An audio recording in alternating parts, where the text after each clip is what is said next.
Everybody here in Vienna was poor. I was poor, my wife was poor, the butler was poor, the maid was poor. But it was this poverty that brought all the people together. You would see advertisements in the newspaper saying, communist with a knife and fork wishes to meet capitalist with steak and kidney pudding. Bravo! Dankeschön. I think that Gavin Blood came here for the music. After all, where else but in Vienna would you find music like this, played with such style, with such panache? Where else would you find musicians like, will you shut your bloody mouth? But you know, seriously, I think that the cause Gavin's downfall was Maria, the opera singer. She, was that a woman? That's what everybody kept asking. Is that a woman?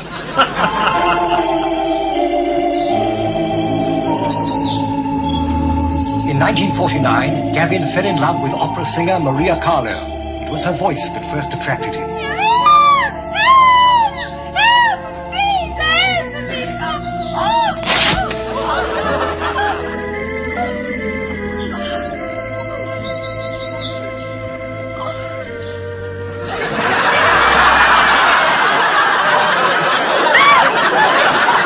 Maria was promised to Count Mantovani, a renowned swordsman.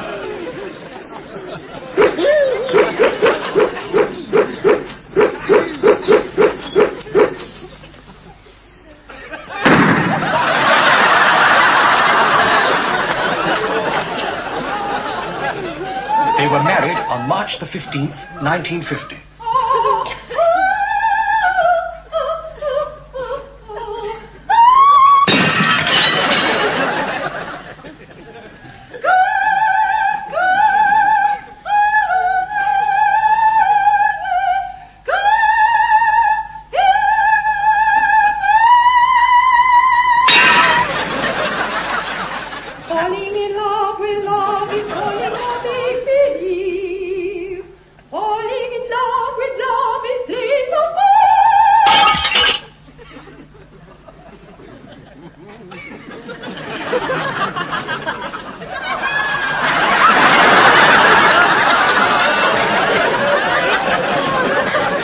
Divorced 3 days later, disillusioned, Gavin returned to England.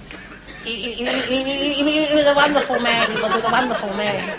Really. I mean, he could play anything. He would Neil Opperton Serenade. He would play Finkel's Cave or Overture of the Hebrides. He played that. I mean, the Four Indian Love Licks by Amy Woodford Bypass. And no shouldering. I mean, you could be in a pub with him all night long. You'd never even know he had a penny. He's a wonderful man. You used to say, I'll drink to my two favourite composers. Mozart and Liszt. You know, he only drank shandy. And then he wrote this, what they call it, electronic music for the documentary about the new computerised postal service. What happened? He got lost in the post. With the advent of pop, there was less and less demand for Gavin's kind of music.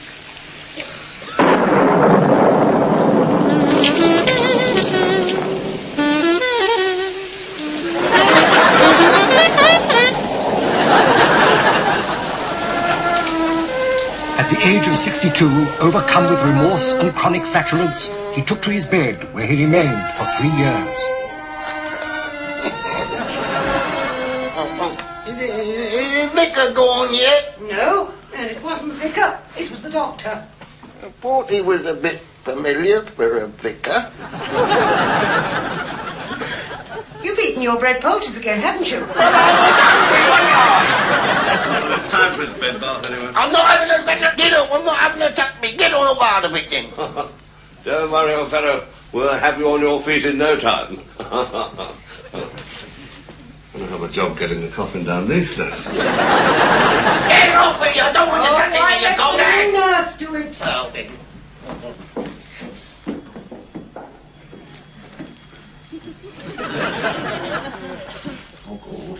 And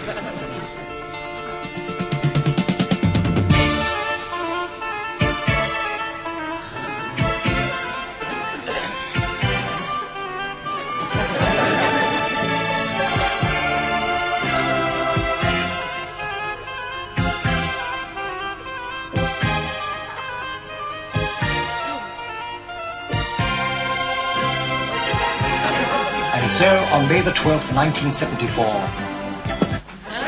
Gavin Blood died of chronic ecstasy. And so he never heard the brass band from the village where he was born, just outside Wedlock, play his tone poem, Bird of Freedom, which perhaps was just as well.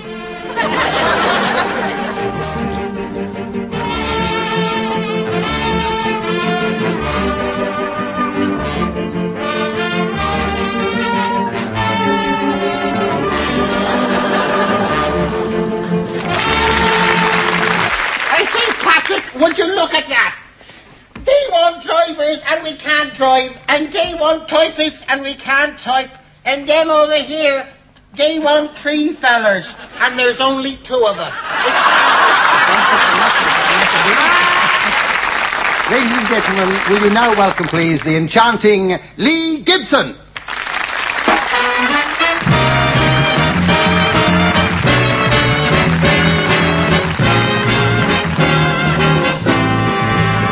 If you hear music when he's near you, and Christmas comes every day of the year, then you should know why. It's the first clue that the moment of truth is near.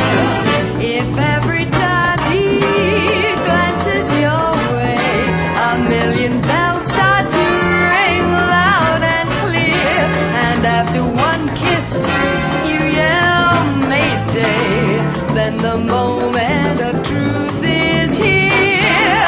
There will come a day when he'll look at you, thrill you through and call your name. That'll be the day when you say I do, for you'll discover that you've grown tired of playing the game. And then you both know you're through dreaming. Oh, promise me starts to sing in your ear. You're wide awake, girl, you're not dreaming. For when you say I do, the moment of truth at last is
All this time? Mama, a strange man followed me all the way home.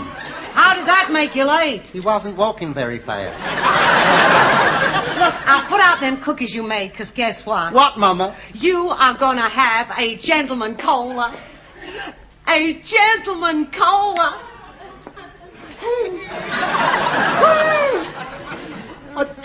gentleman caller. Big deal. Mama, you act like it's the first time it's ever happened. Well, I've had gentlemen callers before. Well, Mama, I can marry any man I please. But you don't please any of them, do you? Look how you treated that Poa Norton Short. Power Norton Short? Mama, Norton Short was not a knower-mower man. Owned his own drive-in movie. So as he could look at the wall-to-wall carpeting. He let the people over 70 in free. Only if they was accompanied by their parents. When he went away on business, were you faithful to him? Mama, I was faithful to Norton Short several times. Elmer Brigg. Elmer Brigg, holy cow, Mama, I seen a nice little engagement ring in a jeweler's window, and I said, Elmer, why don't you go buy it? And he did. Went straight by it.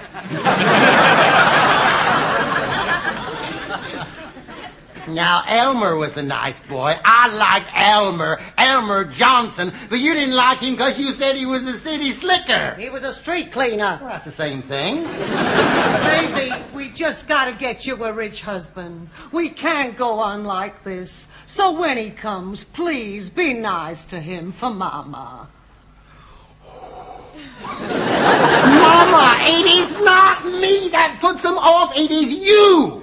Mama, do you remember when you had to drive Jed and me down to the clam bake? We were sitting in the back of the van sparking, and all you had to do was follow the white line down the center of the road? You had to go and follow a cow that was late for milking. When we got to the clam bake, you had to go and put an egg in your malted milk. Well, lots of people have egg in their molded milk. But not fried, Mama. And then when you seen Jed's poor grandpappy's tombstone there hanging on with that long piece of wire, you had to go and say, I see you got the phone put in. Mama, I have tried to love you. God knows I have tried to love you, Mama. Do you remember, Mama, when I was a little bitty baby? If ever I fell down and hurt my knee, I used to come to you, didn't I, Mama? And I'd say, Mama, can I have a cookie? And when I lost my teddy bear and my woolly panda and my little dollies, I used to come and I'd say, Mama, can I have a cookie? And then that day when my own dear, sweet, wonderful little pet skunk died, I came to you and I said, Mama, can I have a cookie? And not once did you bloody give me one, so you ain't have none of mine now. I don't care, I'm taking them up Choctaw Ridge, because I like to eat them up there. Don't know why it's so quiet up there, it's like a graveyard. Child, I never told you this before, but your daddy proposed to me on Choctaw Ridge. And when I accepted him, he was so excited, he had a heart attack and died on the spot.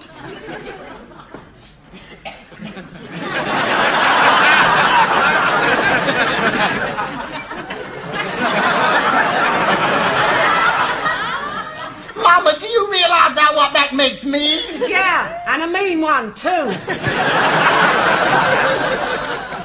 Now my fanny's broke. Here, holy cat.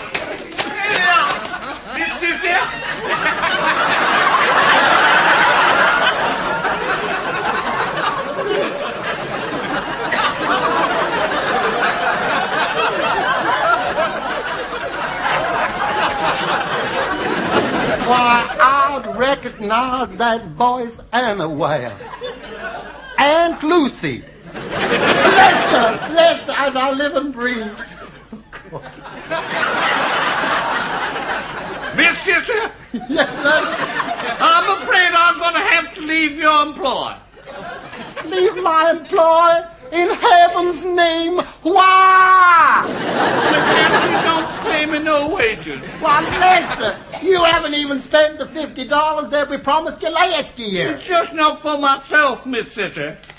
It says here that it's come to my notice that my 3 daughters are all pregnant, and they claim that you are responsible. Is that true, Lester? Yeah.